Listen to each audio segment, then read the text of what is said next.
Mankani criticizes the third chapter of the God Delusion, where Dawkins attempts to refute arguments for God's existence. Mankani observes that Dawkins barely addresses rational proofs for God, instead focusing on weaker arguments like the argument from personal experience and the argument from scripture, which are more easily refuted. Mankani finds Dawkins' response to logical proofs for God's existence both superficial and evasive. He argues that Dawkins conspicuously avoids engaging with rational arguments, which Mankani considers irrefutable. This is seen as a significant shortcoming for a book aimed at disproving God's existence, as refuting logical arguments should have been its primary focus. Instead, Dawkins dedicates only 5 to 6 pages to addressing logical arguments, dismissing them as unworthy of comment. Mankani notes that Dawkins gives more attention to personal opinions of scientists and scriptural evidence, which Mankani considers of secondary importance compared to rational proofs.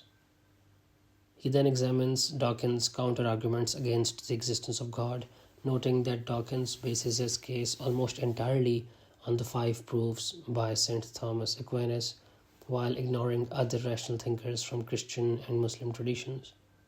Of these 5 proofs of Aquinas, Dawkins addresses 3 of them together because they, quote, all involve an infinite regress, unquote. His argument against logical proofs thus rests on showing that the impossibility of infinite regress does not necessitate God's existence. Mankani then contends that Dawkins has a poor grasp of this concept. For instance, Dawkins argues, quote, they make an entirely unwarranted assumption that God himself is immune to the regress, unquote, essentially asking what caused God if everything has a cause. Mankani quotes Edward Fraser's book, 5 Proofs of the Existence of God, to counter this misunderstanding. Fraser writes, for more than 2300 years, from Aristotle to Aquinas to the present day, proponents of different versions of the Aristotelian argument have claimed not that everything has a cause, but rather that what goes from potential to actual has a cause. The argument demonstrates that substances changing from potentiality to actuality necessitate an actualizer that is either potentially actualized, leading to regression, or purely actual, the uncaused cause.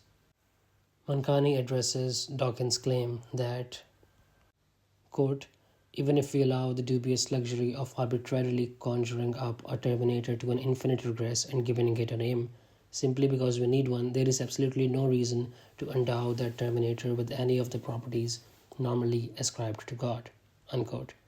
He argues that there is nothing arbitrary about a first cause, and Dawkins' characterization stems from a fundamental misunderstanding of the argument.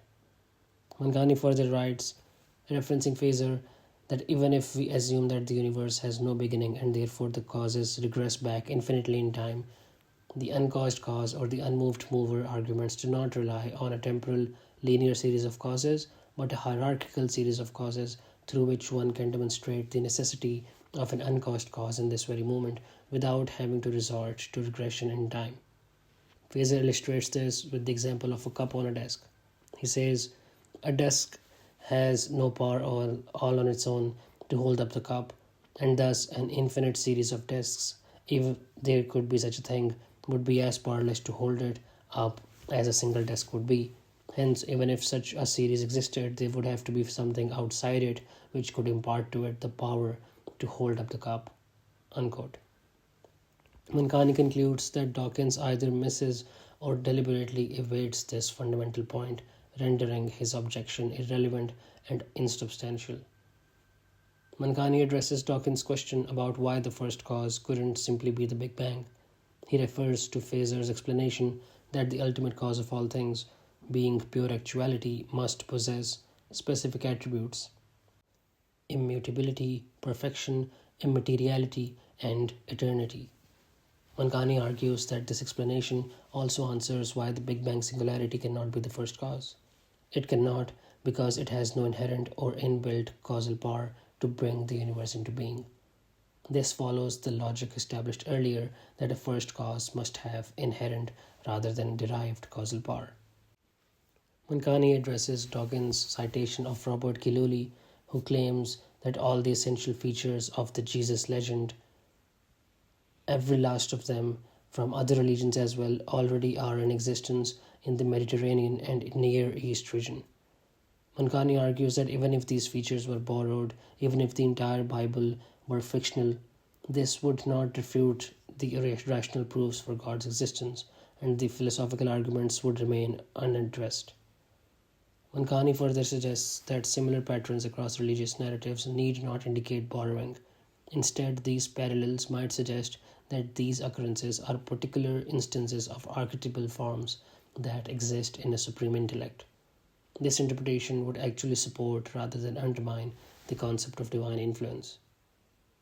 Regarding atheism among Western scientists, Mankani does not dispute Dawkins' claim about high rates of atheism among Nobel laureates or the polar opposition between the religiosity of the medical public at large and the atheism of the intellectual elite.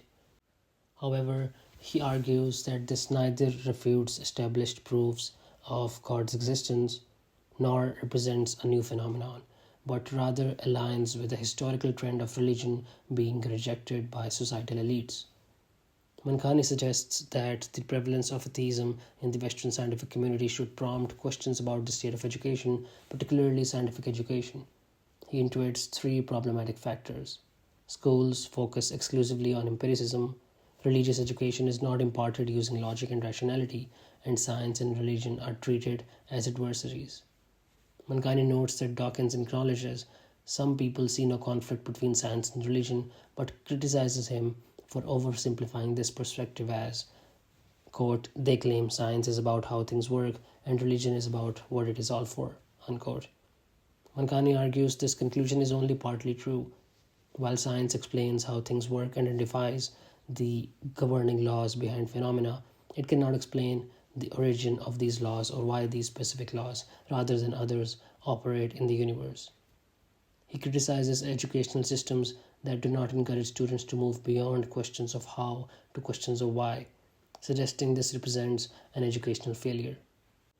Mankani proposes that understanding the universe as governed by laws created by an intelligent supreme being, with scientists' role being to discover these laws for humanity's benefit, eliminates any necessary conflict between science and religion.